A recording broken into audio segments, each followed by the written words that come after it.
Hey, yo, what's good, gangs? Your boy Illuminati 15. You have just tuned in to DPG TV. You know the fucking vibes, Talk That Shit podcast. And I'm here with my guy, g2rizo. Yeah, what's good? What's good? It's g2rizo. I'm out here, calling out from the Bronx.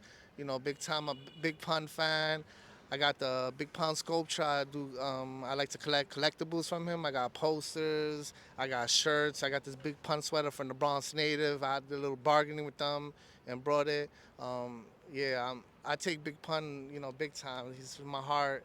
He's one of the fathers of the hip hop when it comes to me. Yeah. So, when it comes to pun, what does pun mean to you? And what do you think his impact on hip hop was? But for me, I feel Big Pun was like an idol, somebody I looked up to as I grew up. He gave the strength to the Latin community. Like, he made me feel that there was a door for all of us during that time, and it was in the 90s and the 2000s. Also, I feel like the impact he did towards hip hop was really big because he opened the doors for Latin artists, and he had also um, brought a style set that I feel not many artists have when it comes to lyrically. So, Rizzo, you as a pun fan, right? Last year, we got the top 50 MCs list for the 50 years of hip hop. How do you feel about pun not cracking the top 25? Well, that it breaks my heart because for first, he was one of the top lyricists in the hip hop industry. And he had paved the way. He had made history, and nobody else had. I mean, there's people who made history. We're talking about he made history, like opening doors towards Latin, and then the way he put together his words, um, it, it's crazy. But I feel like the industry held back, maybe possibility, probably hatred towards him, maybe in certain things, or possibility maybe because he a lot of his music wasn't put out as much, or a lot of people weren't radioing his music after his death, and there wasn't also like new up collabs. Possibility maybe his music was held back, and maybe that's what caused him from reaching the top of the list. Because you realize you see Biggie or Tupac, they have a lot of mixes, a lot of Yeah. DJs, and you see it. It's on active. Big Pun is not super on active when it comes to mixes as much. I don't really hear too much. So do you think that possibly his short lifespan within the industry could have possibly impacted that? Because I did hear rumors that Pun before passing actually recorded almost 100 features with different artists. Yeah, part of his short lifespan possibility, but the question is where did all these features go, or why they held him back? Maybe possibility they're waiting for a certain time, but the question is who's holding them back? That's true. Yeah. So I've always had like this dream scenario, right? From pun fan to pun fan. And I've always felt like we missed out on this because both these individuals were taken from us way too soon into their artistry and into their careers. Biggie versus Big Pun. Who you got? Well, to be honest with you, they're both really great artists. They know how to put their words together when it comes to rapping. They were really good with bar to bar. Um, I feel if they would have did a battle and they would have gave their all and not like been almighty about themselves and held themselves a little bit back just because their status and how they felt about themselves. If they would have gave their all, I thought it would have been a tie.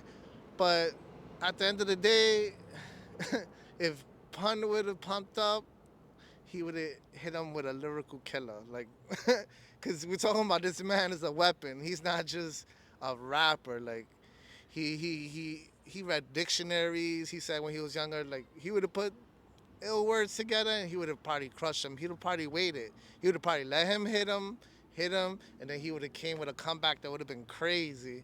But like I said, could have been a tie, or he could have just eliminated him, Big Pun, because Big Pun was a weapon. He wasn't just a regular rapper. So in the words of Big Pun while he was alive, I'm a lyrical verbal abuser. Big facts. So last thing, right? What do you feel as a Big Pun fan, right? What does Big Pun mean to you? Well, when it comes to Big Pun, he's like an idol to me.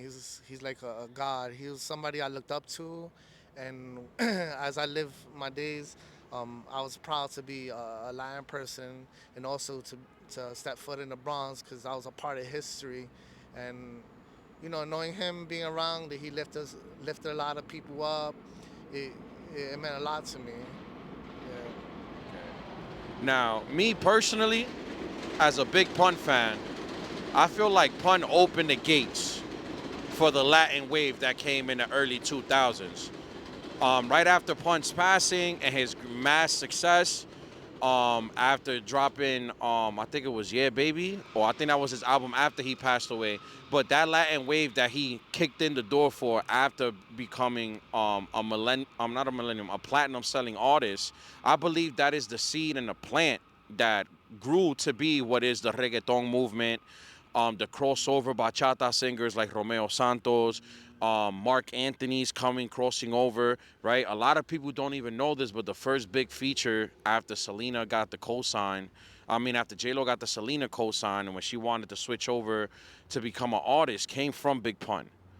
Yeah, yeah, I remember that. I remember So I feel like Pun is the epitome. He is the mecca that is Latin urban music, and then during these past 20 years it has spread to different genres like reggaeton, that. Dembo. Spanish trap, dembow.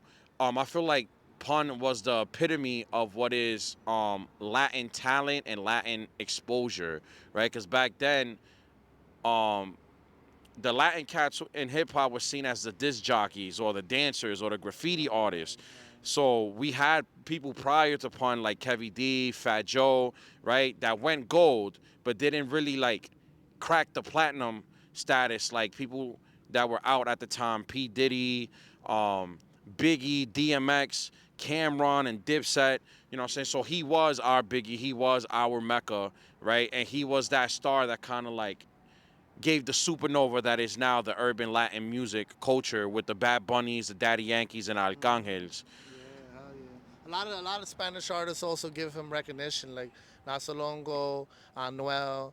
He has a Happy Birthday Big Pun. A lot of artists recognize him and look up to him as in the Latin world as well, even in beyond the Latin world as well. Yeah. So on that note, my brother, I want to thank you for coming out, showing the podcast some love. Any last words you want to share with us? Yeah, definitely. I got a quote. I got a quote. Hold up. Give me 1 second.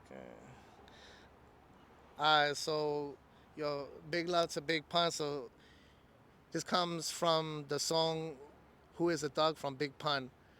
It goes like this: Never we sleep, a thug doesn't rest, 'cause a wise man said it was a cousin of death. I'm gonna leave it at that. That's tough. That's tough. Well, G2rizo, thank you for joining us.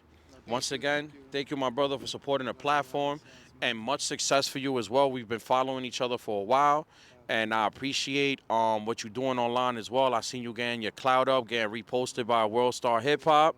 You know, hopefully in the future we have a collab with one another. We're gonna keep in tune, bring you guys more content during the year, and you guys stay tuned also, because we will be aiming for the top as well with from the Bronx to Berlin. We will both be trying out for that position, and hopefully one of us is the ones that's on that airplane down to Germany to represent the Bronx and the BX as a whole. So thank you guys for tuning in. It's your boy Illuminati 15. We out of here.